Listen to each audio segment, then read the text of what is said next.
Hello, happy Wednesday. I'm Jamey from Stonemaier Games, and I'm here as usual to talk about everything that's going on at Stonemaier Games recently. I have a few things I want to lead off with real quick. Hopefully you won't miss out on these if you joined the livecast a little late. First is a fun question, so let's start out with that. I posted this on Instagram a few minutes ago because I played disc golf in pretty cold weather in St. Louis this past weekend, and it's getting even colder in St. Louis this weekend. What is the coldest outdoor temperature? What is your threshold that would allow you to still go outside and do an outdoor sport or activity? What's the lowest temperature that you would do that with? I don't know if I necessarily have an answer for myself yet, but I'm curious about your answer. Also, if you're watching this, you might notice that the quality, hopefully you notice the quality is a little bit more. I upgraded StreamYard to the professional plan to allow for 1080 streaming. So it's high definition now, or even more high definition than it was before. I think it was 720 before. So hopefully you're seeing the difference. Hopefully on live stream it still works. I'm guessing there might be some lags or buffers as a result, but we'll see how that works out. Garrett says, are the Wormspan rubber playmats stitched? They are not. Here's the Wormspan rubber playmat right here. And I don't believe that any of the playmats that we make that are individual player mats like this, opposed to a giant playmat for the entire table, I don't believe that any of them are double stitched. I could be wrong about that, but we didn't double stitch here because it really takes up quite a bit of room on the edge. It would have caused us to make this mat so it doesn't overlap with any printing, caused us to make it too big to actually fit in the box. And so we didn't want to do that. And we really have not found that the rubber playmats we make peel up at the edges. I think the risk of that happening is much higher for a giant shared playmat, and for those we do double stitch all of our edges. Yeah, I am happy to answer any Wyrmspan questions that you have. I've revealed, I think, everything that's in the game at this point, so I might go through the box and just show you stuff in a few minutes. I did have one other question to lead off, especially for Stonemaier ambassadors who are watching this. That's a program you can sign up for if you want to sign up for Stonemaier Games. Adjusting my shirt here a little bit, but I'm trying to bring attention to my shirt because you all asked us to make a Stonemaier Games polo. Because normally we have this shirt. This is our standard ambassador shirt. You asked us to make a polo, and I'm wondering what you think about this polo. I think this is a medium. I usually wear either medium or small. I think I veer a little bit towards small, and so this isn't. I think I could go down a size with this. It feels a little baggy. This is a medium, but the material is nice. I like it, and I like the color too. So I'm curious what you think about this polo shirt if you were interested in it as a Stonemaier ambassador, if this is what we should pursue for the next Stonemaier ambassador shirt. Let's see. Valerie says, negative 50 degrees Celsius is normal at night. And wow, that is incredible. You wouldn't go outside in that temperature, right, Valerie? But would you go outside? You mentioned minus 15 here as well. Would you go outside in minus 15 and hang out just for fun? You know, to play a sport, to watch an activity, to go to I don't know, to take a walk, anything like that? Ian also says he's in Ontario, so he can go out in pretty low temperatures.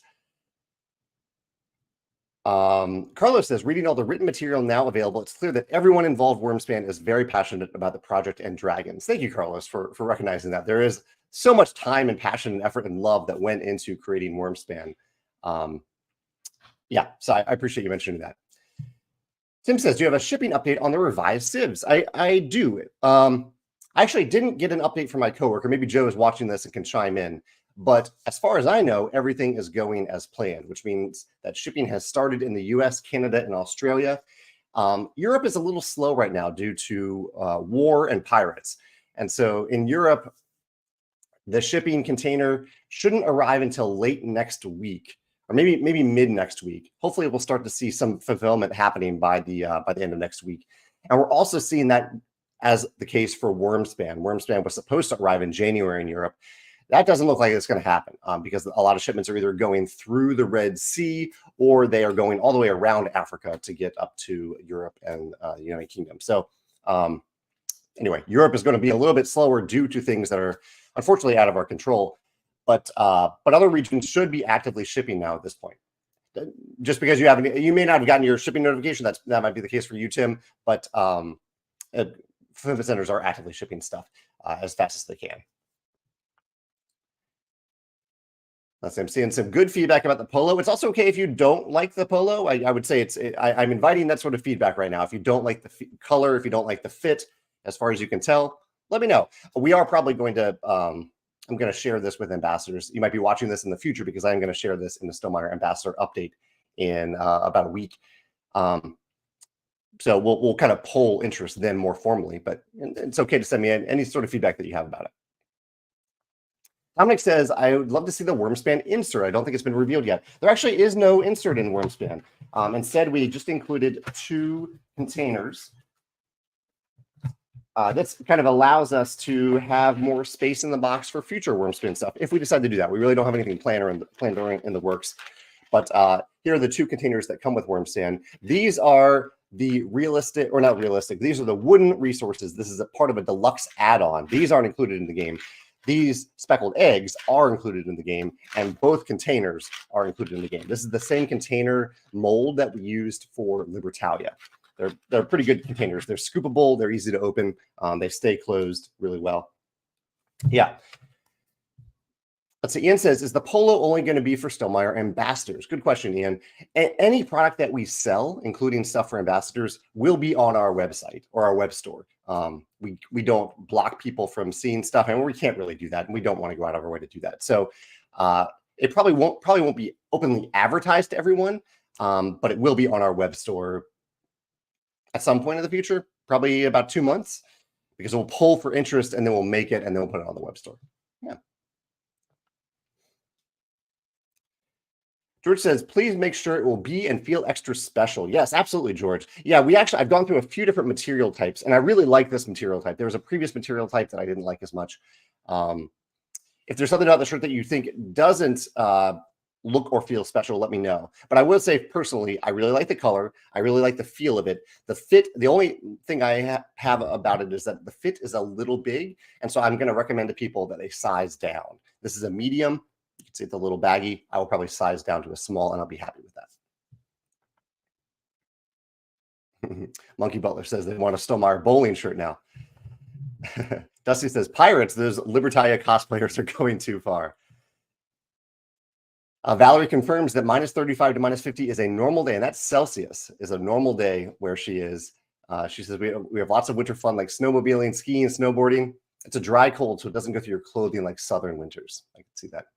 My coworker Susanna is chimed in here as well, chiming in to say hi. Chad says, is the logo printed or embroidered? It is embroidered, not printed. George says, how is the shipping for EU going for the tapestry sieves? Yeah, they haven't arrived yet. They are due to arrive sometime in the middle of next week, is our hope, due to all the war and piracy and things like that.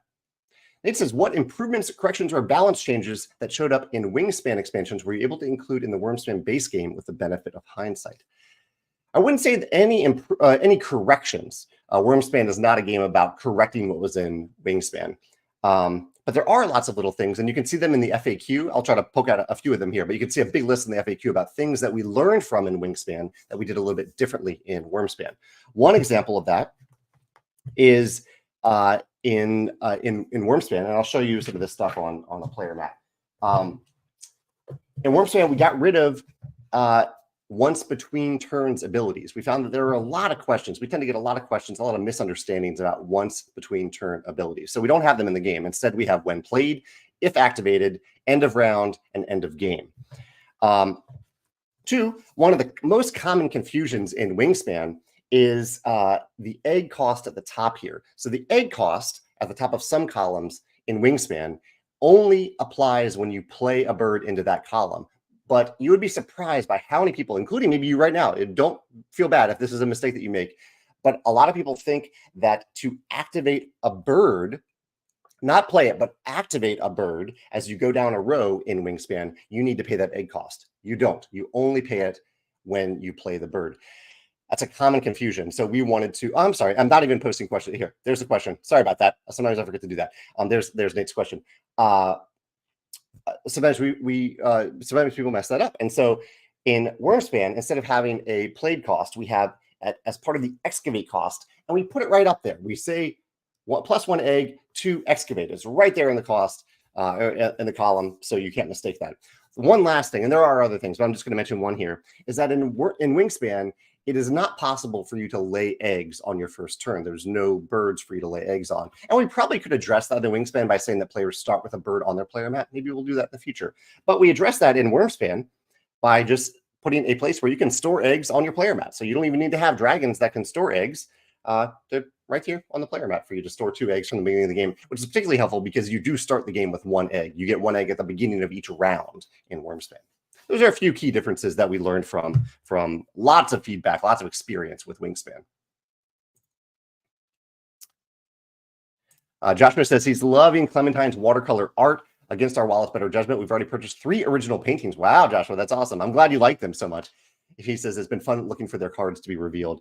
I'm with you. I adore Clementine's art. Here's the back here. It's this beautiful watercolor art. And I actually don't think the camera does it justice. I filmed a video recently. I posted a lot of videos about Wormspan, including my favorite mechanism, one showing 3 quick turns and one comparing Wingspan and Wormspan. In the 3 quick turns video, it kind of looks like some of the dragon cards are black and white, but they aren't at all. I mean, they really aren't. In fact, I think this is one of the ones that shows up there. Let's see if you can see it. This is my webcam that you're looking at now. You can see this isn't black and white. There are some purples there, but it appears on my phone camera on that video I filmed in black and white, which is very odd. And it is not a black and white illustrated game. There are over 250 illustrations in this game of the caves and the dragons, and none of them are black and white. There are some darker hues, like you can see them in the back of the mat here. But it was kind of odd for me to see that. See people say like, "Oh, I don't like the monochrome," and I'm like, "It's not actually monochrome." I don't know why my camera did that. Rodney says, will you ever release Wingspan soundtrack on vinyl? Wingspan soundtrack actually is on vinyl. It's made by our digital developer, Monster Couch.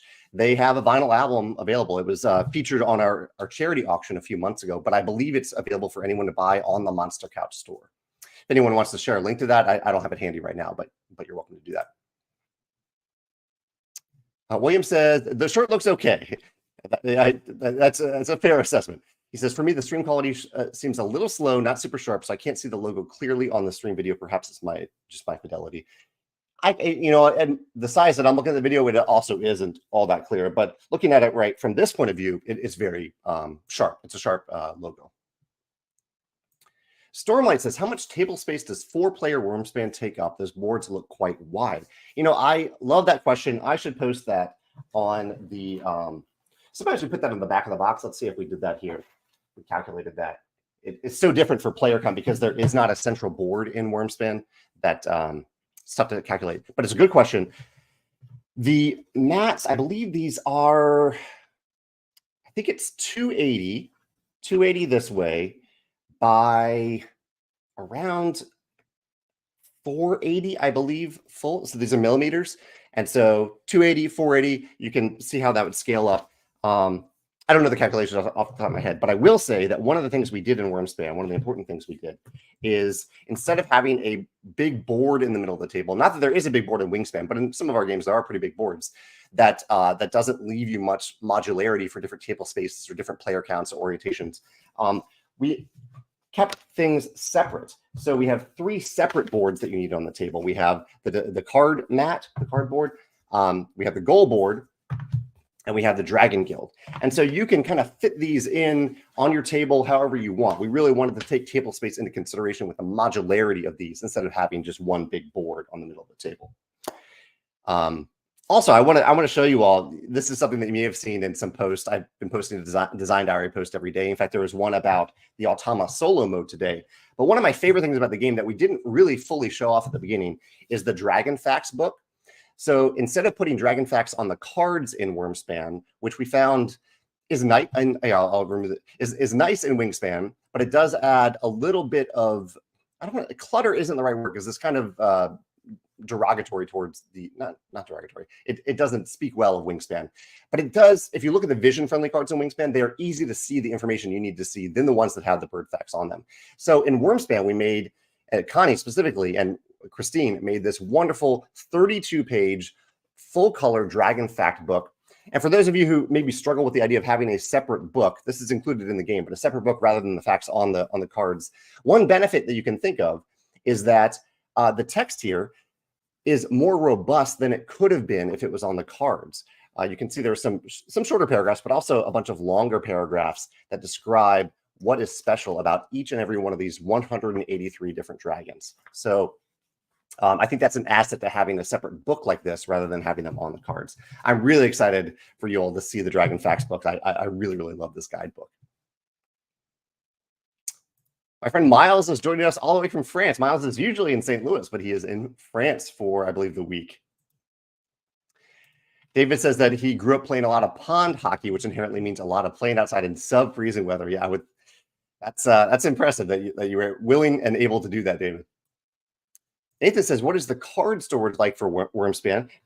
Dominic asked earlier, is there an insert? And there isn't an insert. There's just 2 trays. The card storage is just a plastic bag. We included a big plastic bag where you put all the cards, all the dragon cards in there. And then other bags for other things. We try to keep the bags to a minimum, but include exactly as many bags that we need for holding the different cards in the game. The dragon cards, the cave cards, and the Automa cards. They're also reference cards, but you can put them in one of the bags that you have. I know some of you might look for a custom insert solution. That's fine. I think everything sets up pretty quickly in under 5 minutes in Wormspan. Palogo says, will the size of the rubber playmats for Wormspan be mentioned on the website when it's available for purchase? You know, that's a great request. I will make sure to note that exact size on the website. Yeah, I'll make a note about that. Playmat size. I can look it up right now too, so you can know the exact size of those playmats. Let's see. So the playmats in Wormspan are, I'm looking through the quote right now. They are 475 by 280 millimeters.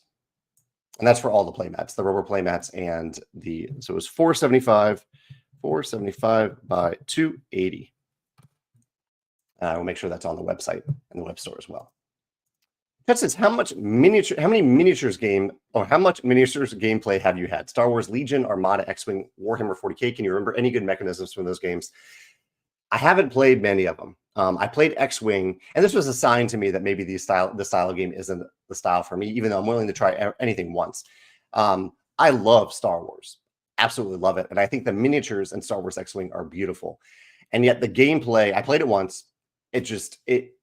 This isn't a knock against the game design at all. It just isn't for me. It just wasn't fun for me to have the measurements and have the only goal be to destroy other stuff. And even though the choices I could see could be very interesting for a player who likes that, like how to maneuver, that just isn't fun for me. So I don't even remember my favorite mechanism in the game. It might have been tied to the ruler, because even though I didn't like the measurements, I thought it was clever that you could use a ruler in that way, which I think many of these games do. What am I missing out on, though? Those of you who do play miniatures, tactical combat style games, what do you really enjoy about them? What's the favorite mechanism from one of these games that Chad mentioned? Star Wars Legion, Armada, X-Wing, Warhammer 40K. There are others as well.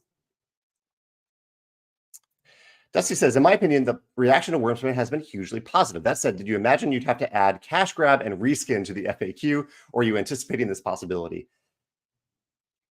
You know, it's something that we talked about when we discussed the name for Wormspan.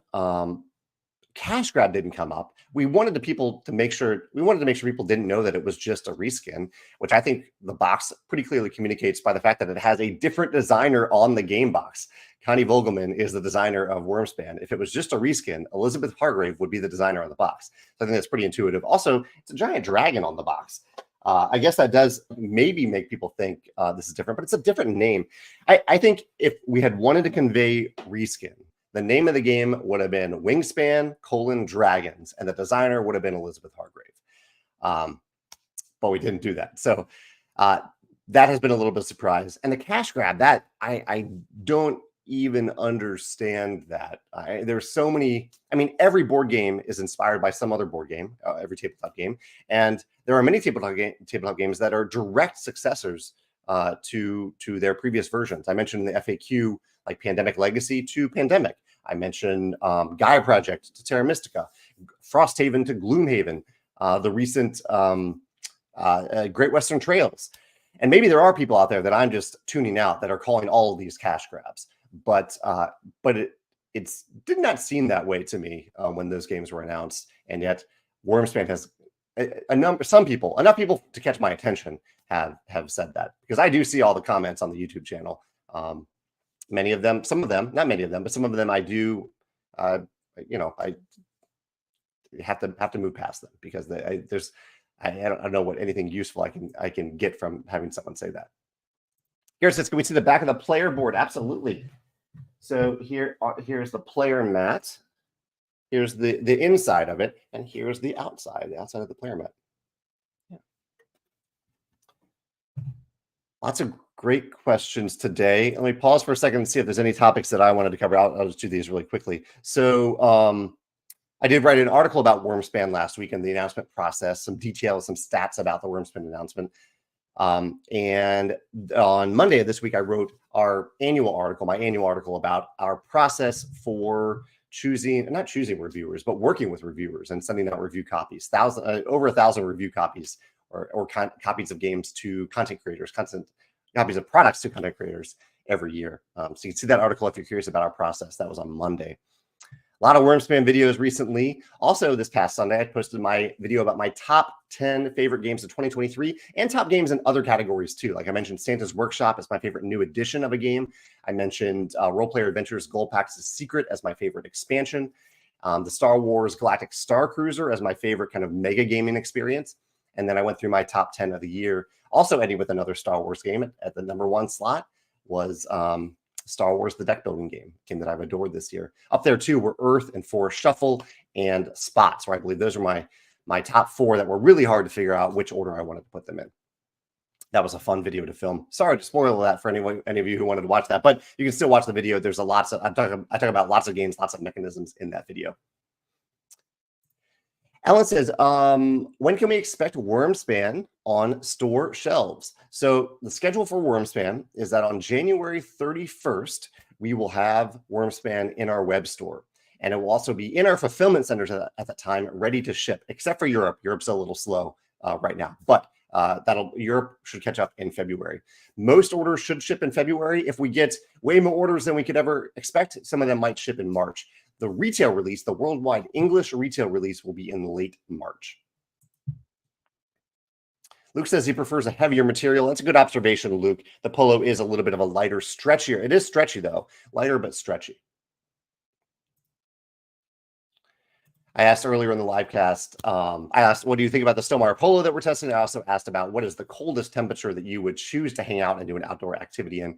Julie says she doesn't love cold weather and avoid below freezing temperatures unless it's snow related and I'm properly bundled. I just don't warm up. I'm similar to you there, Julie. My fingers in particular are always cold. My hands are always cold. And so I found that electric hand warmers really help me in the winter, especially if I'm playing disc golf outside. But sometimes even inside, I'll turn on a hand warmer, and that helps. David says, what are the main differences between a designer and a developer on a board game? What are examples of different responsibilities they would have? Great question, David. So a designer of a game is typically the person who comes up with the idea, not always, but often. They are the person who does all the work for the game. They create the first prototype. They kind of turn that idea into something substantial. They create the first prototype, they play test it, then they iterate, they make another prototype, they do it again. So they're doing this prototype iteration process over and over again until they have a fun and functional game. A developer, which is often a publisher, I'm the developer of all of our games, along with sometimes some other people like Elizabeth Hargrave for Wyrmspan. The developer takes a game that is already works, is already fun, already functional, and they help to make it a little bit more fun, a little bit more functional. And they focus on intuition and clarity, like the rules, and they focus on balance. Make sure the game is as balanced as possible. The developer also playtests the game. They also might look at some playtest data, but yeah, hopefully that answers it. It's just that the designer is the one, they're really doing like the vast majority of the work, and the developer kind of comes in and playtests a little bit and pokes at it. They ask questions, they give suggestions about how to make it more fun, more intuitive, more balanced, and more functional. Yeah. Garrett says, Clementine's art is amazing. Can't wait to see more. She mentioned that she was working on some other projects with you, and I can't wait to see what she has in store for Stonemaier Games. Yeah, I mean, the first game that I ever got to work with on Clementine, I'll keep this coming up, is a game that we haven't even released yet. It's one that we worked on years ago, and then it had some stumbling blocks, not due to Clementine at all, due to some other stuff. But that game is finally moving forward in a very different form than it originally was, and it still uses Clementine's beautiful art. And Clementine is also creating some new art for it too. Romaine says, when will we know the pre-order date for the Expeditions expansion? You'll know it when I announce it. I haven't announced when I'll announce it yet, but you'll know when I announce it. I know that's a bit of a cop-out answer, but that's, you know, generally the answer to things that I announce here at Stonemaier Games. You'll know when I announce it. I'll ask a few other questions here because I am falling a few minutes behind, and then I'll try to catch up with some other topics here. Jerry says, what was your first exposure to Clementine's art that started the relationship? So actually, my first exposure was I saw Clementine's art. I don't remember exactly where, but I saw her art of some famous superheroes like Superman, Batman, Spider-Man in her beautiful watercolor style. And I was like, wow, that is beautiful. I almost want to print on the spot of some of those, but I couldn't pick which one to buy. So if you look back at Clementine's older art, you can see this amazing superhero art of classic superheroes.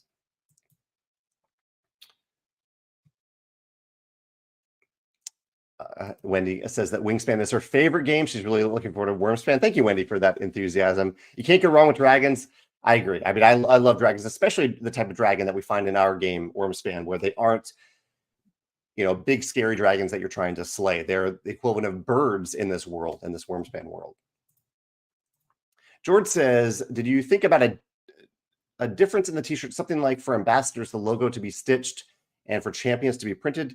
This besides the color coding differences and other aspects. George, I would say we're probably only going to do one polo. So it'll just be a polo for ambassadors, not a polo for anybody else. So there will only be one version of it. That's at least the plan. David says, are the player mats in Wingspan larger than Wingspans? They are, yes. So even though there are fewer columns, there are 4 columns, we have this extra space over here and this extra stuff over here. We kind of have two areas over here, so that it is a little bit wider than Wingspan. I think Wingspan's goes to around here, but that's okay. I mean, this could be as wide as 280 to fit into a box that is 296 by 296 millimeters.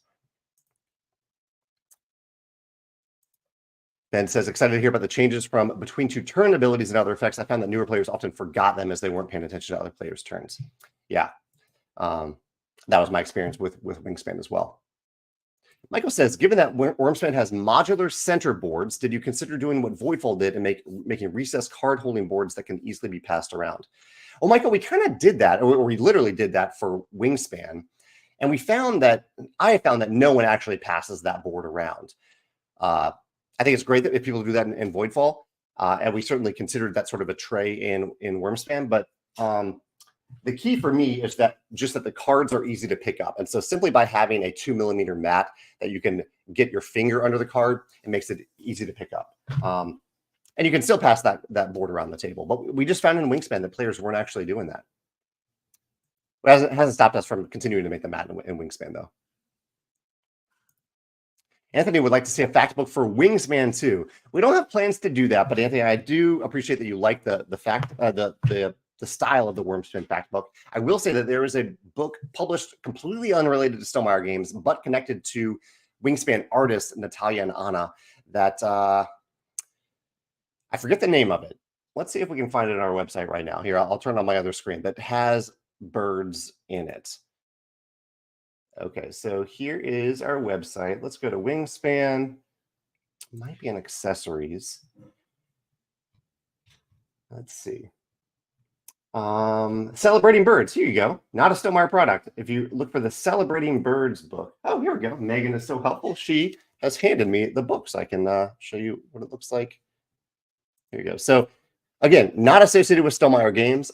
It is associated and it does benefit the artist for Wingspan, Anna and Natalia. And this is a bird fact book. It's full of bird facts and illustrations, has even stories from Elizabeth too. Elizabeth contributed a little bit. So yeah, check out Celebrating Birds if you're looking for a bird fact book.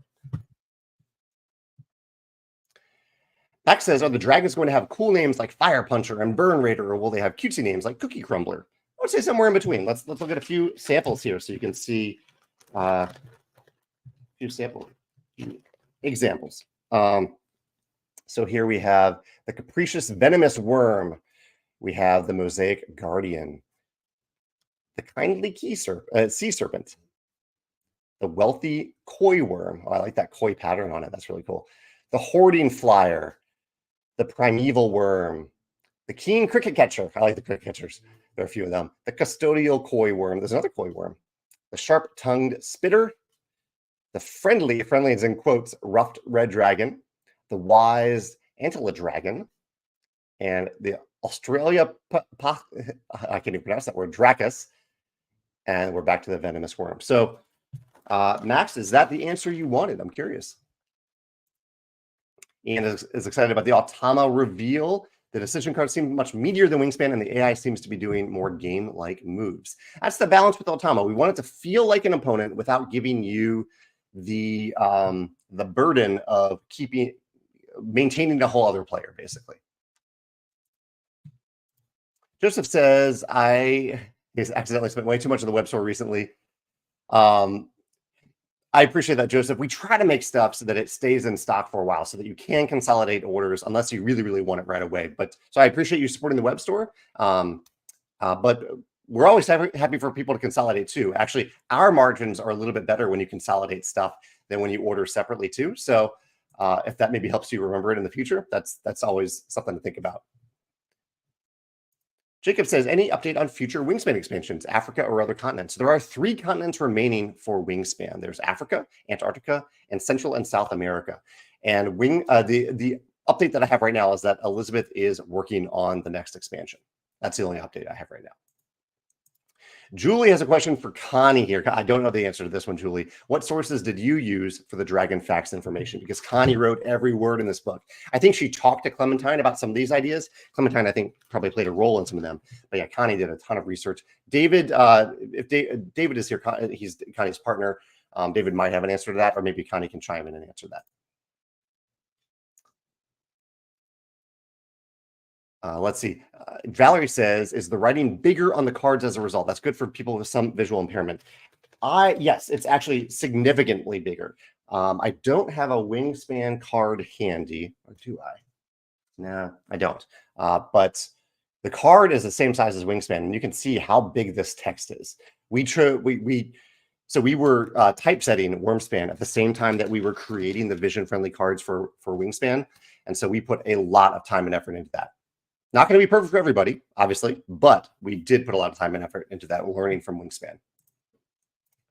Nick says, you shared Wormspan's big first print run, 100,000 copies, our biggest first print run for a game ever.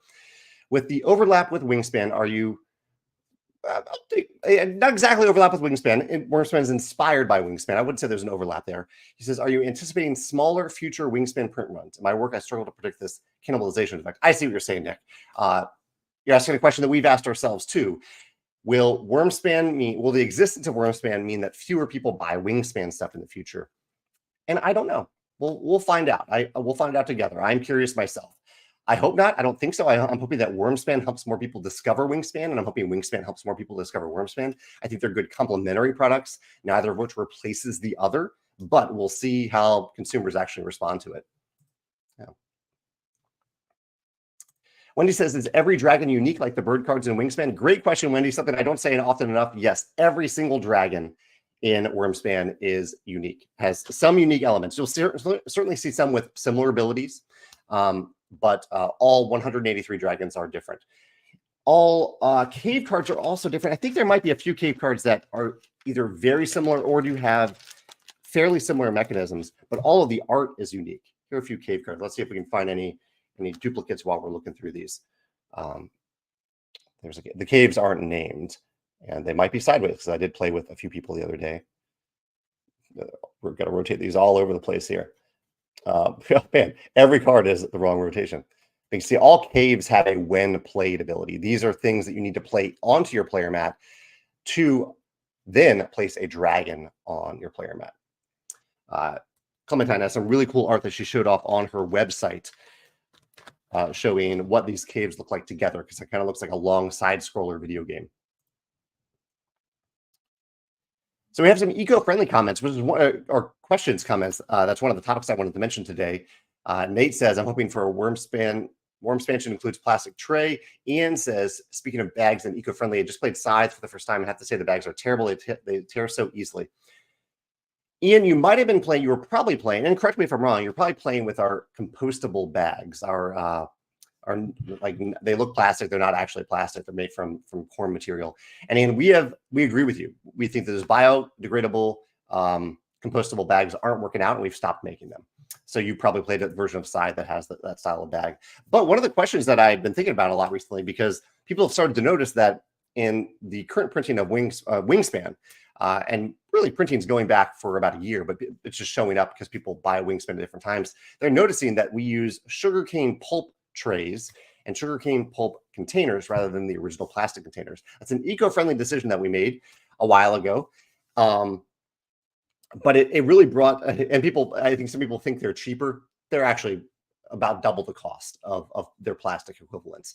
But they are far more eco-friendly. It's a material that holds up for the purpose that they're there for. And yet they won't be in nature for hundreds of years. And they are made from renewable sources like sugarcane, like trees, instead of plastic, which is made from a non-renewable natural resource. So good stuff here. But the discussion that we're having right now, and this is the type of thing that I want to throw out to you, is there is a balance that we're always walking, a line that we're always walking between providing the best user experience, which is really the most important thing to me, but also in an industry where we are hurting the environment simply by making something. Like if you're producing a tangible physical product, you are hurting the environment, but trying to minimize that damage. We're trying to walk that line between the two, minimize this damage to our amazing planet, and also providing a great user experience out of the box for our games.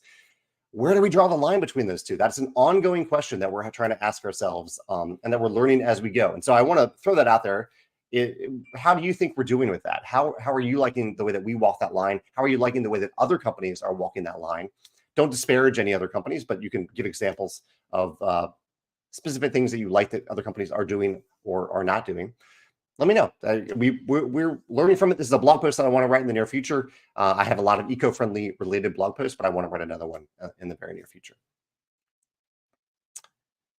Susanna, my coworker, says, I've been looking at how to make origami boxes for cards and bits this morning, so I might try to make some nice origami boxes for Wormspan. I think it would fit the aesthetic, and I totally agree with Susanna. Let me know if you figure out anything clever with those. Stormlight says, what are you looking forward to at the moment? They say January and February are often months that people want to rush through. Oh, I don't want to rush. The time is so precious to me for everything that I do. I don't want to rush through anything. They say, I'm looking forward to our traditional board gaming Super Bowl long weekend. I am looking forward to football playoffs. I love football playoffs. My team, the 49ers, are in the playoffs. I'm excited about that. Excited about Wrexham right now. Wrexham won their latest FA Cup game. So some sporting related stuff I'm excited about. I don't mind disc golfing in the winter. I enjoy winter disc golfing. I'd rather be a little cold than too hot. And I don't know. A lot of the stuff is also just general stuff. Actually, one thing I will mention is that there are certain foods that I gravitate to more in the winter than in the summer. For example, ramen, Indian food, Thai food, the type of food that with a little bit of kick that warms you up from the inside, and warm desserts instead of cold desserts. So like a warm chocolate chip cookie. That I'll call that my chocolate of the day. In fact, chocolate of the day. I had some good cookies this week sent by my mom. So yeah, a good warm chocolate chip cookie is one of the things that I really enjoy in the winter. I'm almost catching up on oh no, I'm still behind. I do want to mention one thing before I forget. I have one other topic that I'll throw out there. Also, some games I played recently. Downforce, So Clover, On Tour, really enjoyed them. I do want to throw out there that this coming Friday is my adoption day. It is the day that I was adopted as a little baby. And so I just wanted to celebrate this week, and on that day in particular, celebrate all of you or any of you who are either adopted or have adopted a human or a pet. Pets are choices that we make to bring into our lives. So yeah, it's an important day to me, and I just wanted to share that with you. So if you have if you are connected to adoption in any way, just want to celebrate you this week, or celebrate together with you this week. Let's see. David says, this is Connie's partner. My favorite part about mini-based games is the potential for stories and memories. He says, I played Blood Bowl and remember specific moments, and it's easy to then imagine fictions about specific minis.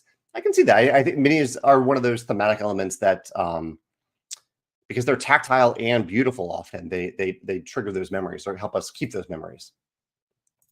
DD says, I like X-Wing for the squad building. Oh, that's cool. I'm playing scenarios with objectives that don't rely on us destroying your opponent's units. That's cool. I didn't get that far into the game, but that's great to know that it isn't all just kill all the opponent's stuff. Steve says, what's my chocolate of the day today? I'm going to go with a chocolate chip cookie. I did have a chocolate chip cookie recently, although I have some fancy chocolates. Megan gave me a fancy chocolate just yesterday. It's a local honey-based dark chocolate that has coffee in it.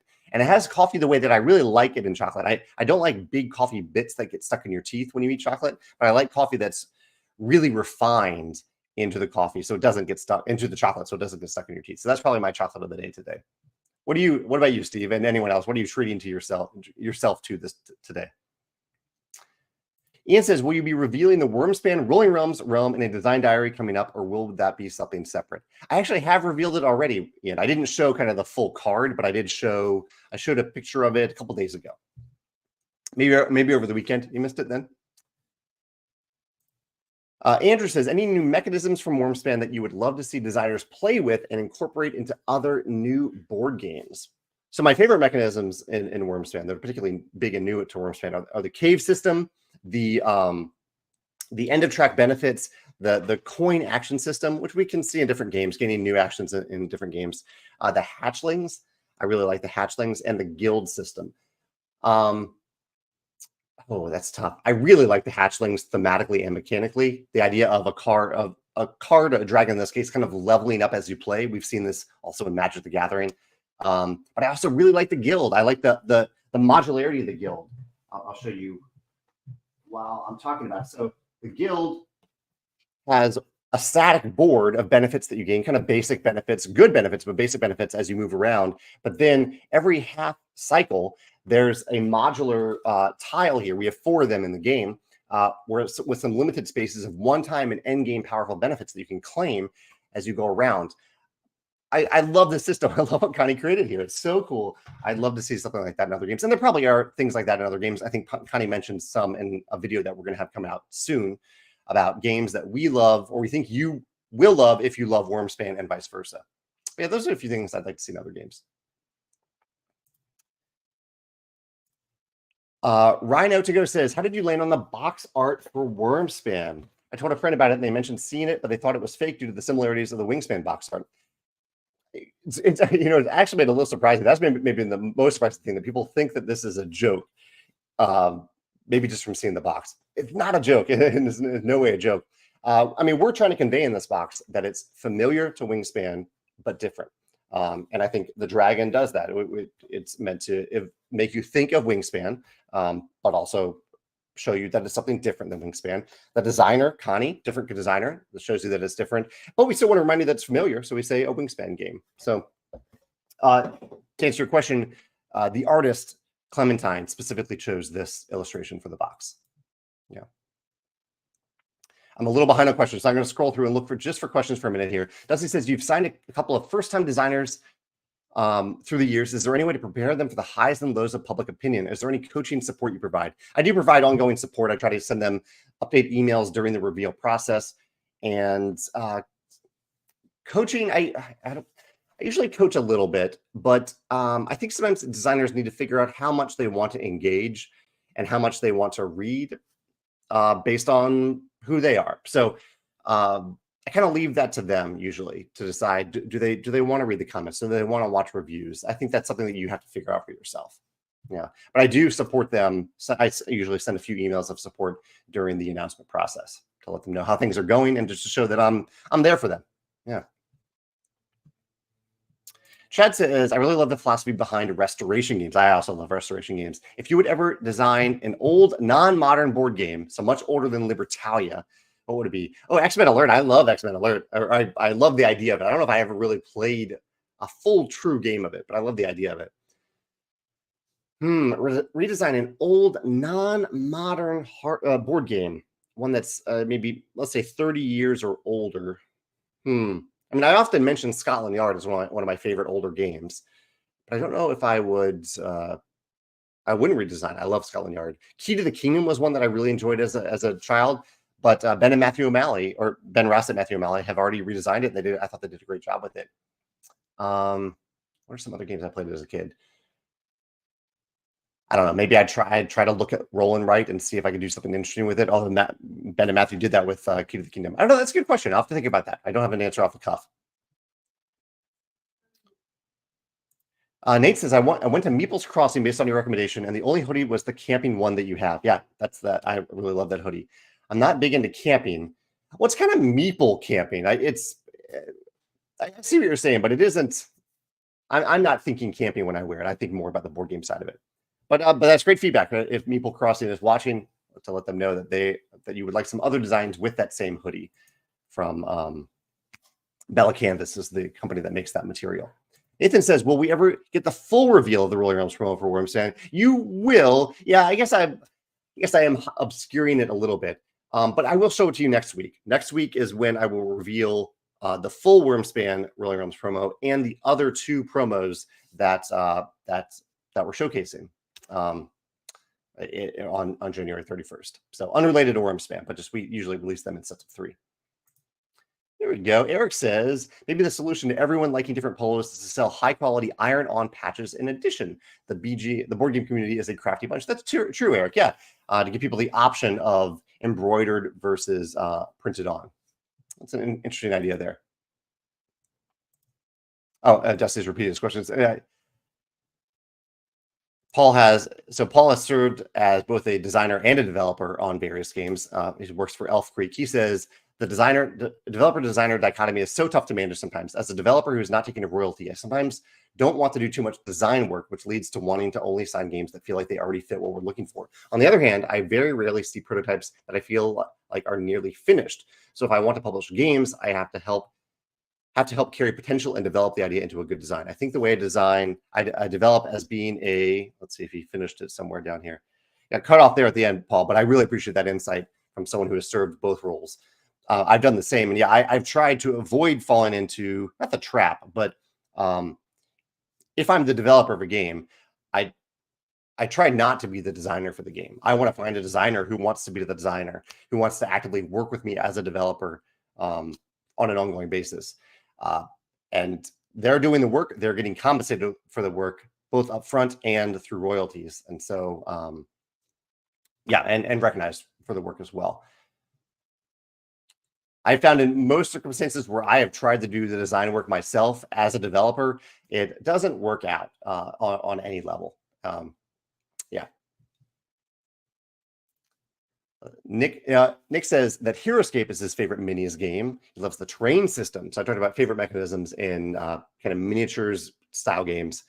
It not only gets around measurements, but in a lot of games, setup is a burden. HeroScape setup is like playing with Legos. So that's fun. I like that comparison. David says, if there's a conflict, perhaps where the developer makes a suggestion and the designer doesn't agree, how is that handled? In the examples from Wormspan, I would say a good designer-developer relationship is one where the developer does suggest ideas and ask questions, but it is ultimately, in 99% of the cases, the designer's decision in the end. There are responsibilities that the publisher has. Like the publisher is in charge of art. They're in charge of graphic design, things like that. And so I think a good publisher will make good decisions there, but they'll also ask the designer their opinion along the way. Do they like how the graphic design is looking? Do they like how the art is looking?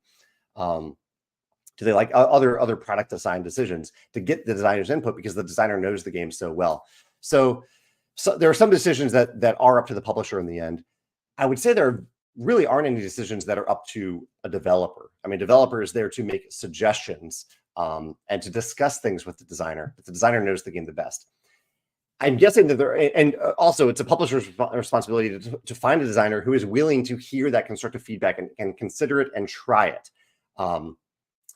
If you have a designer who is not willing to do that, I don't know if that's someone that I really want to work with. I want a designer who is open to at least discussing the ideas, at least receptive to them, and willing to push back on them if they try them, it doesn't work. But if you're in a situation with a designer who's just like, no, my way or no other way, that just isn't someone that I want to work with. Yeah. Bugbear says, will Wormspan have a single print or normal and deluxe? Yep, it's just a single printing. We don't actually have, because we made so many copies of Wormspan, we didn't do individual numbering on the boxes. We did 100,000 copies in the first program round. So there's just one version of Wormspan, but there are add-ons that you can add on our web store and through retailers. The add-ons are the big chunky wooden resources and the metal coins instead of the shiny cardboard coins. So here are the metal coins. You can hear that, I think, right there. Those are some of the add-ons, as well as the rubber playmat, the natural rubber playmat. You can add those on if you'd like some deluxe stuff. Romaine says, will you make a complete rulebook like Scythe for Wingspan? We actually already did. There's a complete rulebook in Wingspan Asia for all the stuff that you need to know for playing Wingspan, except for a few little nectar rules. We didn't put those in, but everything else is in that rulebook in Wingspan Asia. So we already have it. We put a lot of work into making that complete rulebook. Obviously, it's not all Wingspan stuff of all time because we have 3 more expansions to go. And so at that point, we'll decide what to do. Maybe in the final Wingspan expansion, we'll do another complete rulebook that shows everything up to that point. But that's exactly what we did for Wingspan Asia. We put everything in that rulebook that you need to know to play Wingspan Asia. Garrett says, have I considered selling the Wingspan pulp card containers a la carte?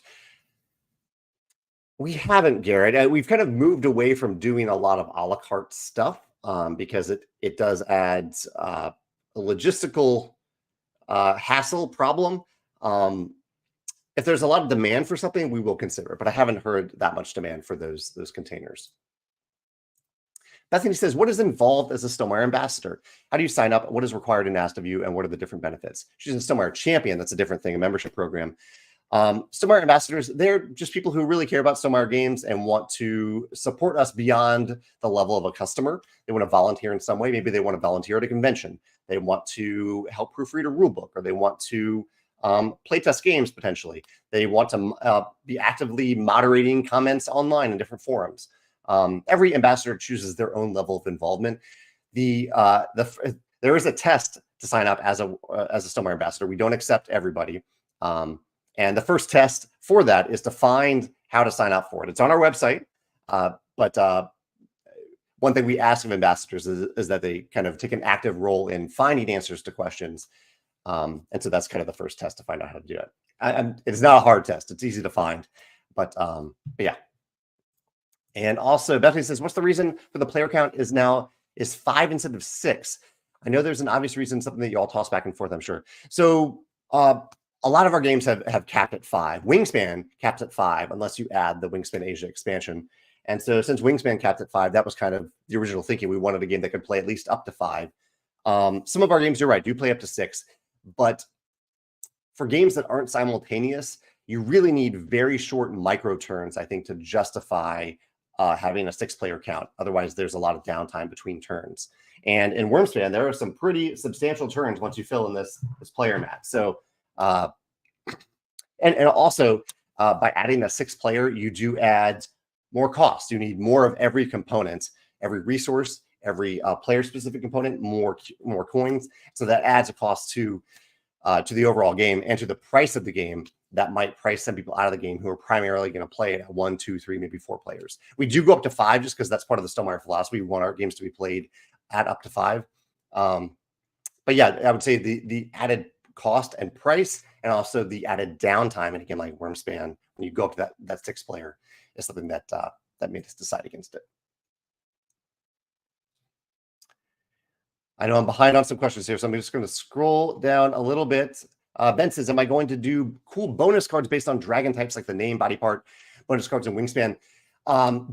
Good question, Ben. The bonus cards in Wormspan are built into other aspects of the game already. They're largely built into the dragon cards themselves. Like there might be a dragon card that says gain this many victory points for this type of card on your player mat. So instead of doing separate cards for bonus cards, they are built into the dragons. And I will note that the 2 that you mentioned here are actually the 2 least localization-friendly cards in Wingspan. Names and body parts, also historians, because birds are called different things in different cultures. And even in the dragon cards, you might see these have different names in different languages, slightly different. They'll be inspired, I think, by the English, but different names. So names, I think, are kind of a off-limits category for doing bonus cards for any game for us in the future. Okay. Oh, David has some insights about Connie. So this is about Connie's research about dragons. Connie read a lot of dragon books and info on lore from other cultures. She also crowdsourced ideas from friends. They aren't all serious. Some of the dragon facts, for example, are narrative quips. And Connie says the algorithm flooded Connie for a little while with dragon-themed merch and high fantasy art for the not safe for work variety. I'm sure David and Connie got a kick out of that. He adds, Connie also tried to make the analogous facts to those from real world taxonomy and those origin stories, since the dragons in this world are like the animals, especially the birds in our world. Although I'm glad David said animals here, because if you look through the dragon cards, you'll see that there are many like serpentine dragons, but there are also dragons that have feathers or fur. That's one thing that I think is maybe lesser known about dragon mythology and lore. There are dragons all around the world of different types that aren't based on reptiles. And so that's one of the reasons that Connie included milk as a resource in the game, because in this alternate reality where there are dragons, maybe dragons do drink milk. David says, can you line up the caves in the same colors to make a single image? You can. I can't do it on screen here, but you can do that. And if you look at Clementine, the artist's website, you can see her do that on the website. Molothic says, have you ever considered going the opposite direction and developing a lighter version of Wingspan and even a My Little Wingspan? We have considered that. Yeah, it was part of the discussion when we started to talk about if we could or should expand the world of Wingspan in some way. Wormspan is the first iteration of that, Wormspan being a more complex game instead of a simpler game than Wingspan. Chad says, do I ever watch people's top 100 list? I must admit, I appreciate that some reviewers and content creators have fun doing those. I usually only watch when I get to like the top 20 or 10. I know that's leaving a lot of amazing games out of the list, but I watch a lot of content, and so I consume a lot of gaming related content. So I usually only watch when they get down to the lower numbers. Okay, I know I am way behind on comments here, but I'm skimming through and reading a little bit here. Let's see. Yeah, I'm just looking for questions at this point because I know I'm so far behind, but I am reading your comments. I do appreciate your comments. And I will also, if I miss anything, feel free to post on the video still, and I should be able to see it when it's posted on YouTube later. Dale says, how did you end up being a 49ers fan? Are you from there? No, I have no connection to California or San Francisco. It's just that when I started paying attention to football, I think I was in like 4th grade, the 49ers were in the Super Bowl against the Bengals, and I chose one of the two teams, and that kind of became my team from then on. I also rooted for the Rams for a long time because I went to college in St. Louis. And I also kind of rooted for the Redskins because a lot of my family in Virginia roots for the Redskins. But over time, I've just decided that the 49ers are my team. Yeah. No, Dale's reason was the 49ers were his team on Tecmo Super Bowl. I played a little bit of that as a kid. Carol says, what was the first game you played in 2024? Is there a 2023 game that you still really want to play? That's a great question for everyone here. There are many games in 2023 that I still want to play. Probably at the top of the list is the White Castle from 2023. Still want to play that.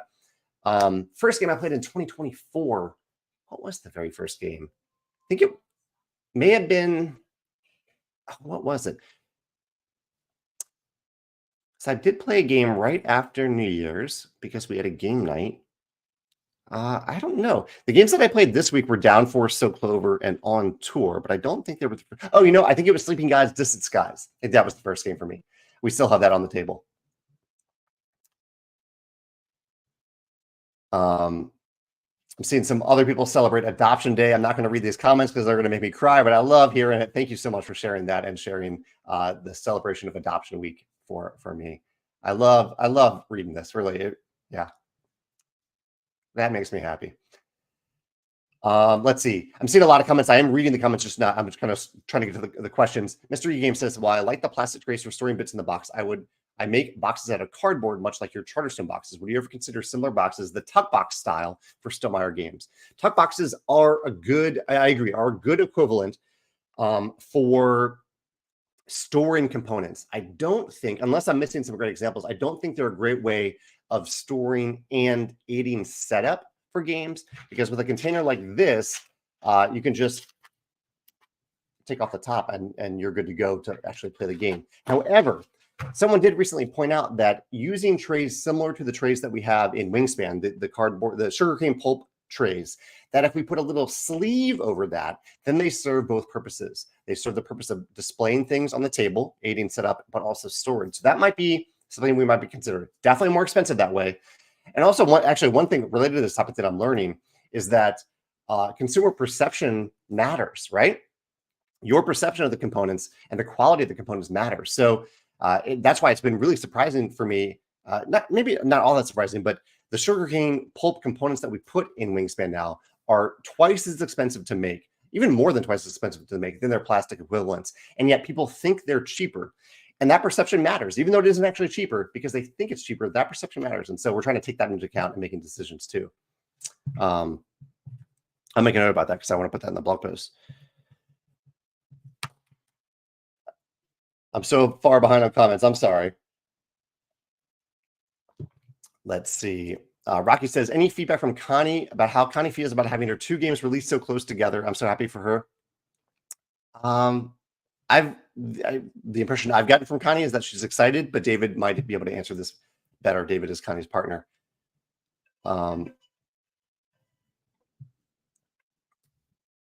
Let's see. Just scrolling through looking for a few. Here we go. David answers here. It's been kind of wild. She is an introverted person, doesn't do TikTok, Instagram. Bigger step up than if she was already a content creator. She appreciates all the support. And I should note here that we do not ask our designers to market our games at all. Marketing is our responsibility. It is nice when a designer is willing to maybe write a design diary that I can use, write their story of the game that I can use in the design diary post. It's also nice if a designer wants to talk about the game on social media, but we do not ask them to do that at all. And so hopefully, David, we've been respectful to Connie in this regard. I do appreciate that Connie didn't ask me anything on Board Game Geek, but that came from Connie. That was Connie's idea. She was wanting to do that. Connie also has said yes to some interviews and some chats with me too, recorded on video for the YouTube channel. But I'm always okay if a designer says no. If I ask them something like that, I try to give them as many outs as possible. That is not their responsibility to market the game. So yeah, I try to stay aware of that. Dusty asked earlier about how we support designers, stay aware of designers' needs. Julia says, the Wormspan team has been so kind on Board Game Geek. Oh, this is just a nice comment. I thought it was a question, but it's just a nice comment. Thank you, Julio, for sharing that. Ian says, what's the absolute minimum information that must be included in a sell sheet? That's a big question for me going overtime here, Ian. Absolute minimum information. Write briefly how the game works, the player count, what the game looks like, your name, your contact information, and 3 hooks for the game. 3 big hooks that might catch someone's attention about the game. Rolling Reggie says, what other games has Clementine Camperto done before? I believe, let's go over to Board Game Geek and look. I believe it's just Floriferous, but I will double check here. Clementine, and I'll show this on my screen in a second. I can get my keyboard to type. There we go. Clementine Camperto. I will show it on the screen now. Show this. Here we go. Clementine has done Floriferous, Delicious, and Wormspan. See all 5. Are there any other ones here? Yeah, Floriferous, Delicious, and Wingspan are the other games that she's done so far. Okay, I'm a little bit over time here. Bethany says, when might the polo be available to Stonemaier ambassadors? Probably in about 2 months, if we end up making the polo. Joshua says, have I played Land Hunter, Turn the Tide on Board Game Arena? I haven't, but I'll make a note of it. Turn the Tide. I haven't played that one, Joshua. And I do think I need to go in a second, but thank you all so much for joining me for today's conversation. I really appreciate it. Obviously, I'm probably missed some questions here at the end. I almost caught up, but Masco says, where's my cat? Walter's sleeping on the bed right now. But if you have any other questions that I missed, or if I did miss anything, feel free to ask in the comments on YouTube. I will definitely see the questions there, and I'll respond to them later this afternoon. All right. Have a wonderful day. I will see you next Wednesday. Stay warm. Take care. Bye.